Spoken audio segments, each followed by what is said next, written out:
Bonjour à tous. Toujours seul sur Mars.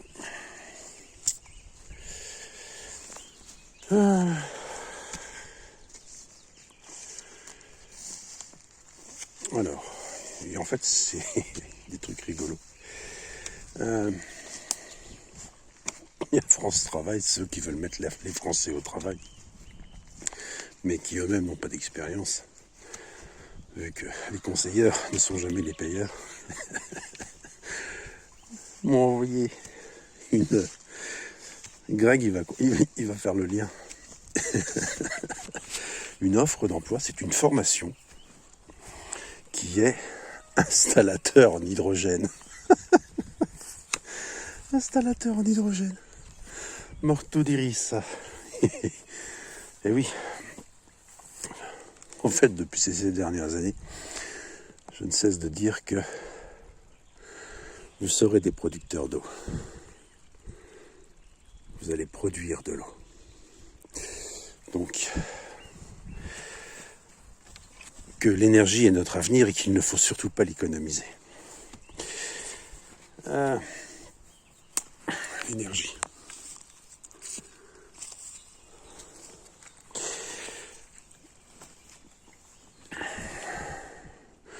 Je dis également que les hommes ont déjà extrait tout ce qu'il y avait à extraire, ils n'ont plus rien à extraire.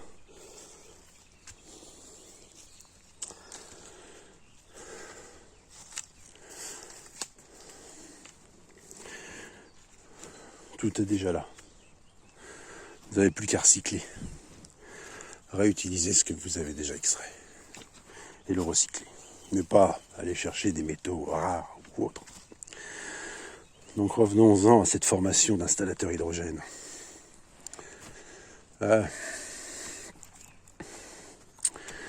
Et vous serez dans l'avenir des producteurs d'eau.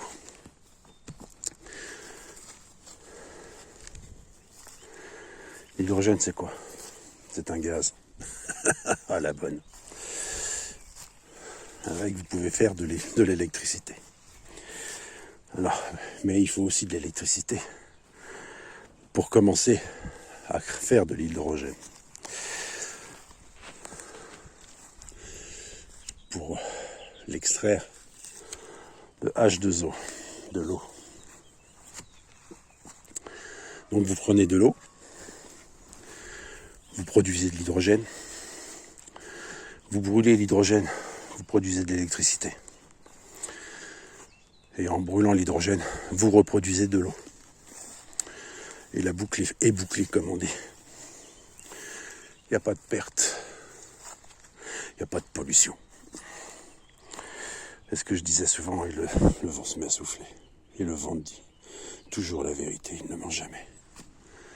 N'oubliez pas que le vent n'est pas du vent.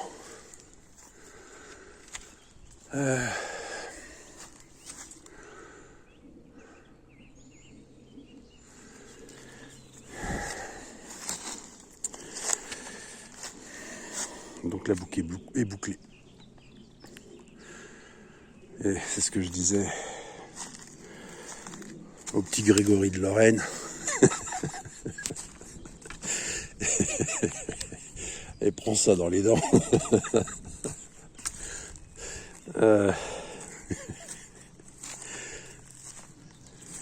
Il a le même âge d'ailleurs. Enfin, il devrait avoir le même âge. C'est ce que je lui disais par rapport aux armoires à semis et aux lampes d'éclairage de croissance. Bon, ça coûte... Dans ce monde d'argent, ça coûte une blinde. Allumer une lampe de croissance. Mais imaginez un instant un monde où déjà l'argent n'existe pas. C'est ce que je disais aussi également hier à la patronne de la crêperie où je me suis rendu. Et imaginez donc un monde où l'argent n'existe pas et où chaque maison produit sa propre électricité grâce à l'eau, grâce à l'hydrogène. Imaginez ce monde.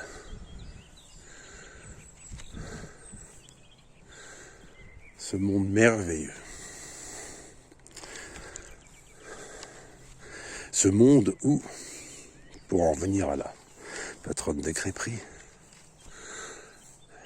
ah oui, mais elle me dit, oui, mais plus personne n'ira travailler. Moi, je réponds si. Parce que l'homme ne peut pas faire autrement que de travailler. Mais il ne travaillera plus de la même façon, ni pour les mêmes raisons.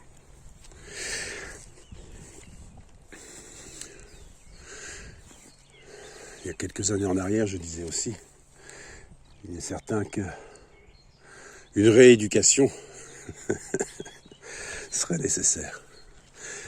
Nécessaire pour rendre un autre état d'esprit, une nouvelle vision du service à l'humain et à vas-y, profite, prends mon fils. N'oubliez pas ne prenez jamais plus que ce que votre main peut contenir. Ne possédez pas plus que ce que vous pouvez entretenir avec vos mains. Par vous-même.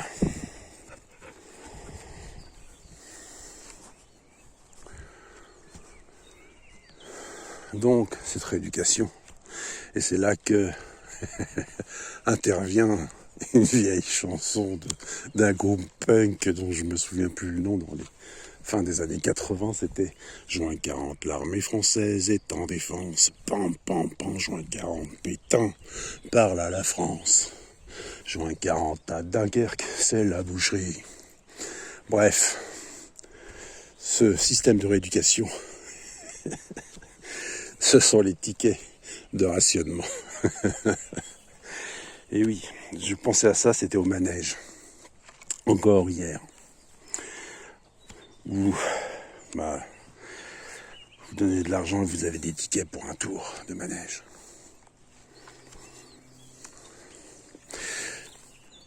Eh bien, dans ce monde où l'homme sera rééduqué aux vraies valeurs, c'est un système de tickets qui sera mis en place. Parce que l'argent doit disparaître, elle va disparaître. Même si vous craignez leurs histoires et que ce qui est en haut est comme ce qui est en bas et ce qui est en bas est comme ce qui est en haut, je l'ai déjà dit, je le répète. Le monde d'en bas fait disparaître l'argent papier. Mais il crée un autre argent qui est l'argent virtuel, le bitcoin. L'argent disparaît. Physiquement. On est d'accord, plus d'argent physique. Donc, le monde d'en bas applique ce que en haut on souhaite instaurer dans le monde d'en bas.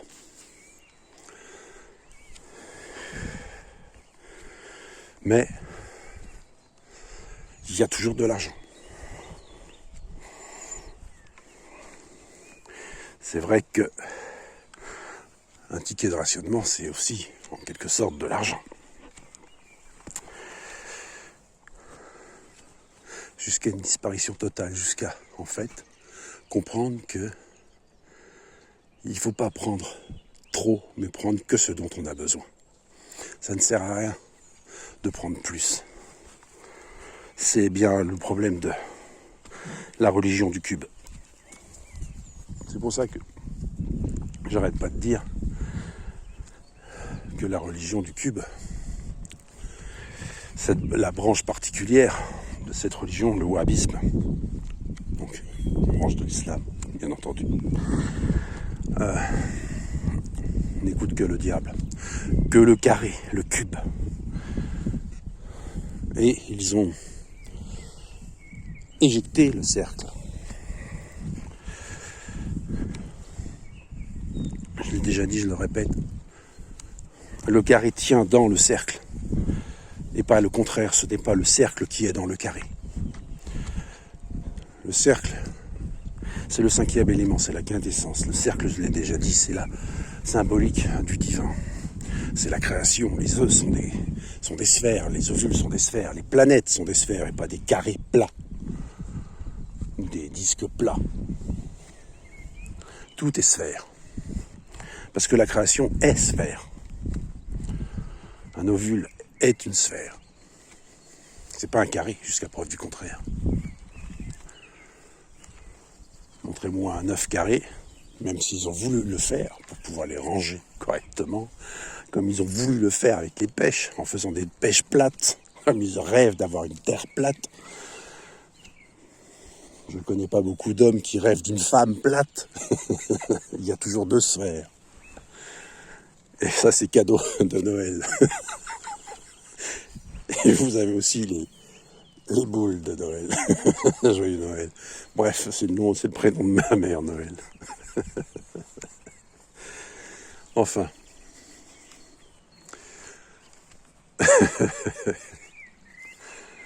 La nativité, la naissance du Christ. Tout comme natalis signifie la même chose. Mais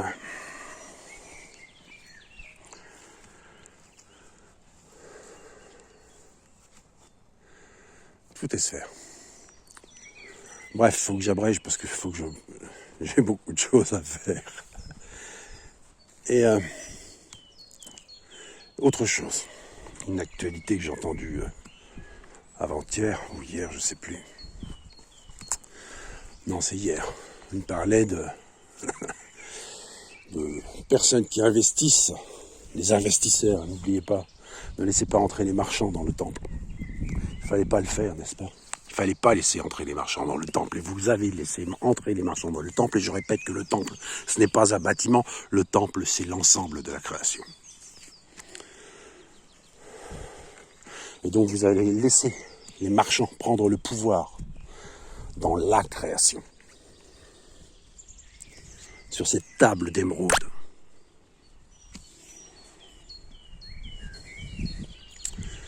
Et ils ont fait de tout une marchandise à l'heure actuelle. Alors, c'est une chose que j'ai souvent dit. Ils écrivent des lois, ils sont incapables de respecter les lois qu'ils écrivent. Il y a toujours un décret qui détourne la loi qu'ils ont écrite. Et donc là, aujourd'hui, ils investissent dans les vaches pour les louer à des agriculteurs. Sauf que, et ça date du temps où j'ai perdu ma ferme et où j'ai réussi à garder mes animaux, en menaçant à l'époque. Et puis finalement, l'huissier de justice m'avait laissé mes animaux. Et peu de temps après, ils ont voté cette loi comme quoi les animaux n'étaient pas des meubles. Et donc, voilà ce que je voulais rappeler, c'est que les animaux ne sont pas des meubles. On ne loue pas un animal. Comme les femmes ne sont pas des meubles. On ne loue pas une femme, n'est-ce pas? Et je vais en revenir à l'argent. Supprimez l'argent, vous supprimerez tous les malheurs du monde. Toutes les formes d'esclavage.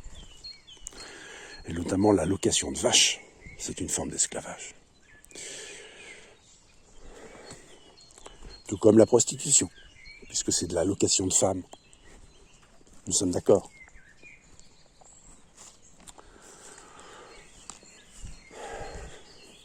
Donc n'oubliez pas ceci. Ils écrivent des lois, mais ne respectent jamais leurs lois. Ah, on a une petite minette qui est là-bas. Vous la voyez pas, mais moi je la vois. C'est une bonne chasseuse, cette petite minette. La petite tache blanche.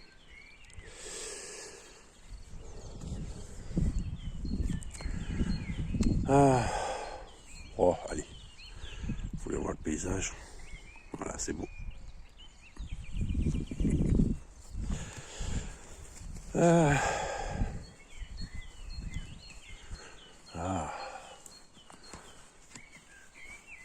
Nous aurons peut-être des prunes sauvages cette année. C'est un vieux prunier, très vieux prunier. Il y a celui-là, il y en a un autre là-bas. Et j'en ai repris des rejets que j'ai repiqués dans mon jardin. Bref. Et plus bas, il y a un mirabellier, j'ai fait la même chose.